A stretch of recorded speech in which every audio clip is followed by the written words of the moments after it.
దానికోసం పక్కన ఉన్న రిక్షా అన్ని కాల్చిపోయి మొత్తం కలిసి చాలా పోయినాయి.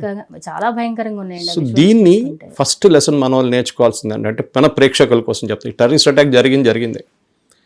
మీరు ఒక బండి అమ్ముతున్నప్పుడు దాన్ని మీరు ఒకసారి మీ ఎన్ఓసిఆర్ లేకుండా మీరు సేల్ డీడ్ రాసి ఇంకోటికి ఇచ్చేస్తే ఆర్టీఏకి, మీ జాబ్ ఏంటి, ఆ వెహికల్ ట్రాన్స్ఫర్ అయిందా లేదా అని మీరు చూసుకోవాలి.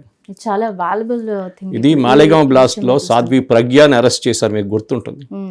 ఆమె తప్పేముండే, ఆమె ఒక మోటార్ సైకిల్ ఉండే ఆమె దగ్గర. ఆ మోటార్ సైకిల్ ఒకటికి అమ్మేశారు 2 సంవత్సరాల ముందు. వాడు 3వ వ్యక్తికి అమ్మాడు. వాడు తీసుకొచ్చి బాంబు పెట్టాడు, ఆ బాంబులో పేలిపోయింది, మోటార్ సైకిల్ దొరికింది. ఓనర్ చూస్తే ఈమెనే ఇప్పుడు కూడా ఒరిజినల్ ఓనర్. ఈ కేసులో కూడా అదే చూస్తుంటారు. సల్మాన్ అనే ఒక మనిషి Faridabad, is the original owner. హర్యానాలో హర్యానా డిస్ట్రిక్ట్లో.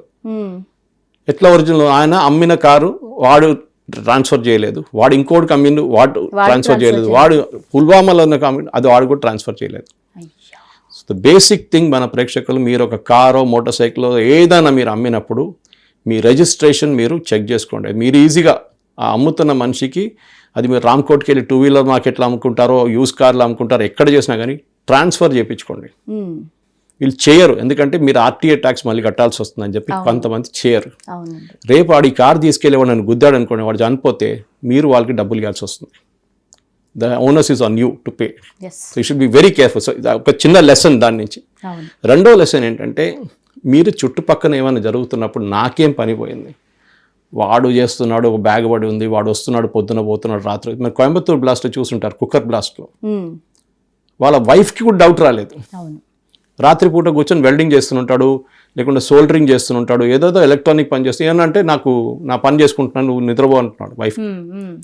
ఒకరోజు అదే బాంబు తీసుకెళ్ళి గుడి దగ్గర పెట్టాడు, బ్లాస్ట్ చేశాడు, చనిపోయారు చాలామంది.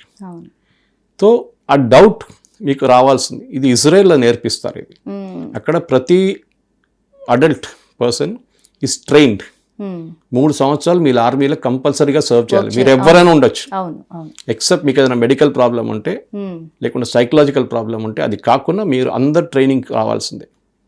సో మీకు వెపన్స్ యూజ్ చేయడం కానీ, ఫస్ట్ ఎయిడ్ ఇవ్వడం కానీ, మీరు బేసిక్ ఒక టెర్రర్ అటాక్ జరిగితే ఏం చేయాలండి. నిన్న కూడా జరిగిన అటాక్, ఈవెన్ దిల్సుఖ్ నగర్లో కూడా ఈ తప్పు చేశారు. ఒక అటాక్ జరిగినప్పుడు సరే అక్కడ ఉన్న వాళ్ళని అందరినీ రక్షించి బయటికి తీసుకురావాలి, అది పబ్లిక్ పని. దాని తర్వాత అక్కడి నుంచి జరిగిపోవాలి. ఎందుకంటే ఒకటి సెకండరీ బాంబ్స్ ఉండొచ్చు. మీరు చూస్తుంటారు చాలా మందికి టెర్రరిస్ట్ అటాక్లో ఫస్ట్ బాంబ్